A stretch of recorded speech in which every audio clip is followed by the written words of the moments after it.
Good morning, everyone. So today I'm going to be taking you through another foundational lab that I run on my clients called the GI map. And today these are going to be my results that you're seeing. This is a stool test and it provides a pretty in-depth look into your gut and digestion, and it gives us some additional information into immune function, inflammation, and your detox ability. And we're able to detect leaky gut, if you have parasites, pathogens, or worms, just to name a few.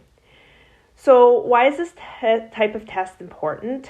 It's because everything starts in the gut. And so this screening really provides a window into the root cause of many of the health complaints that you're dealing with, including your hormone imbalances, malnutrition, and chronic inflammation. So let's dig into the results. Okay, so the first section is the pathogens section, and there are bacterial, parasitic, and viral pathogens, and they are known to cause gastroenteritis. So any major GI symptom like gas, bloating, diarrhea can correlate directly back to these critters. And these critters also emit toxins, so they can cause inflammation, and they're also most active at night. So if we see cortisol spikes at night on the Dutch test, these critters actually could be causing that. In my case, you can see that there are no pathogens detectable. So that's a good thing. And that these I scroll down to show the full page. The next section is looking at H. pylori. And H. pylori is a critter that has been shown to infect 50% of the population and has also been known to cause ulcers, chronic gastritis, and in some cases, stomach cancer. So it's an important one to look at. The virulence factors indicate whether there is increased disease potential. In my case, H. pylori was detected. However, it was within normal range and there's no virulence factors detected. But despite that, I would look to eradicate this because at the time of doing this test, I was suffering from some pretty significant GI distress. Now, let's move on to the normal bacteria. So these are the good bacteria that play an important role in human health because they help to extract nutrients from our food for our body, maintain good gut barrier function, and produce vitamins and protect against pathogens. So when you take a probiotic, these are the bugs that you're looking to feed. In my case, you can see that everything was within range. And if you look at the black results, they're on the higher end. And that's a good thing because it shows that I have a lot of really good bacteria. There are a couple that are indicated as high though. And, in some cases, there can be too much of a good thing. So what I would do is look at this and move on to the next section to see if there's any correlation with some of the bad bacteria, which is where I'm going to move on to.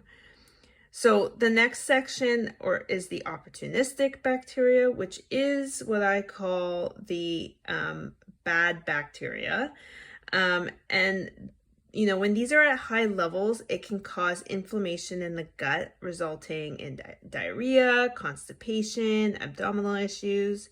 And it can be a result of poor diet, antibiotic use, parasites, or a weakened immune system, to name a few. So in my case, there's also a couple of high opportunistic bacteria. And this definitely shows gut dysbiosis, which is an imbalance of the bad bacteria versus the good bacteria. And, this does correlate with some of the symptoms I was having with a lot of bloating and diarrhea. So there's definitely a correlation here. The next section right here is looking at immune triggers. And these are opportunistic bacteria that have been known to cause autoimmune diseases like rheumatoid arthritis, Crohn's disease, and colitis, to name a few of them. And in my case, nothing was out of range, so nothing to really be that concerned about. So If we look at the next section, we're looking at fungi and yeast. And Candida is a big one here. Candida, for example, causes vaginal yeast infections, diarrhea, muscle and joint pain, and fatigue. And there's quite a lot of people that have Candida. It's very common. And often people with Candida suffer from sugar addiction, actually. So adjusting the diet is a very important part of a protocol for anyone who does have Candida. In my case, I had actually completely given up sugar about 6 months prior to taking this test. So you can see that my Candida and other yeasts were undetected, which is great news. And then the final section on this page looks at a couple of major viruses, which in my case was undetectable. So let's move on to the parasites page here. A parasite is an organism that lives and feeds on a host at the expense of the host. So as a result, it can lead to malnutrition because these critters are stealing your nutrients. So in my case, nothing was detectable. So again, great news. And they fall as protozoa and worms. So if you have any worms, those would be detected as well. The final section is the GI marker section, or the intestinal marker section. And this is a really great part of this lab screening. The first markers provide insight into digestion. So steatocrit is a marker of fat assimilation.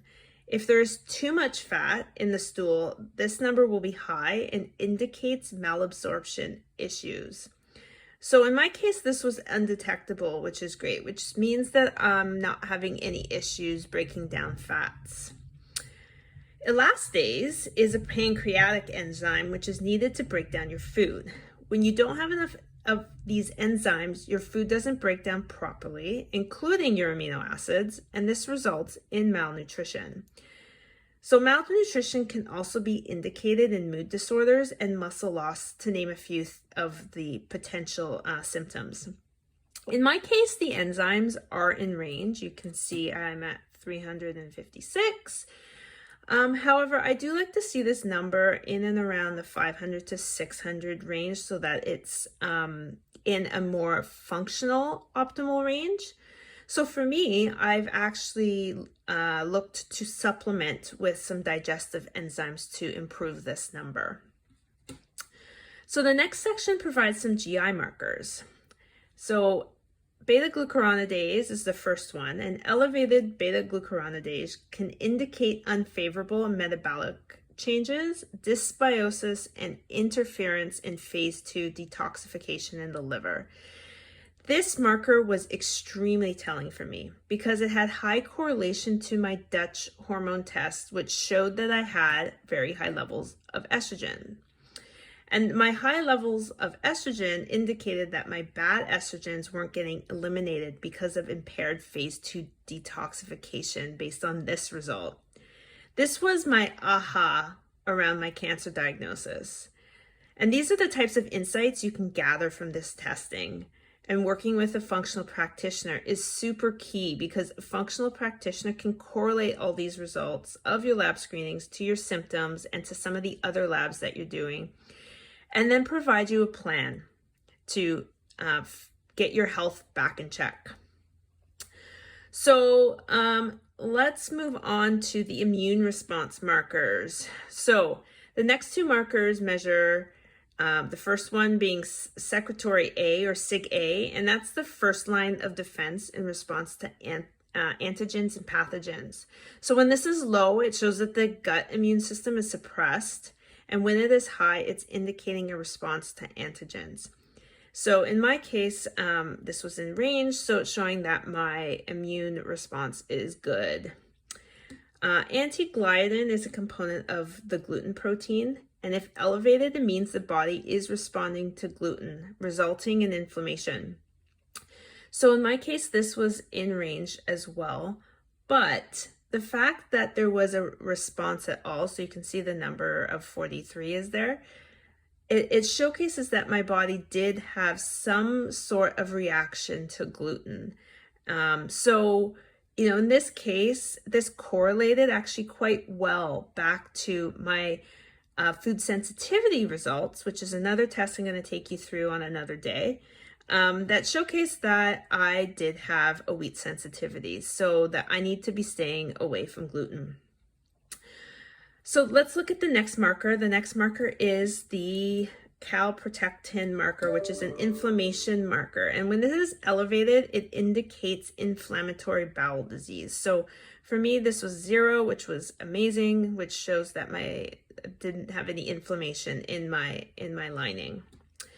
And then finally is the zonulin marker, which is meant to indicate if there is leaky gut. So zonulin is a protein that opens the tight junctions in the gut lining. So if zonulin is elevated, it indicates intestinal permeability. In my case, at the time of doing this test, it did indicate that I had leaky gut. And, my protocol took into account this so that I could heal the lining of my intestines. Okay, so there you have it, my test results. Tons of insights that we were able to correlate to my health complaints, which allowed me to put together a protocol to fix my gut. And my gut has literally done a 180 since implementing my protocol. It has literally changed my life. So if you're interested in understanding more about this lab screening and how it can help you dig deeper into the root cause of your health issues, please feel free to reach out or check out my website in the bio. Have a lovely day, everyone.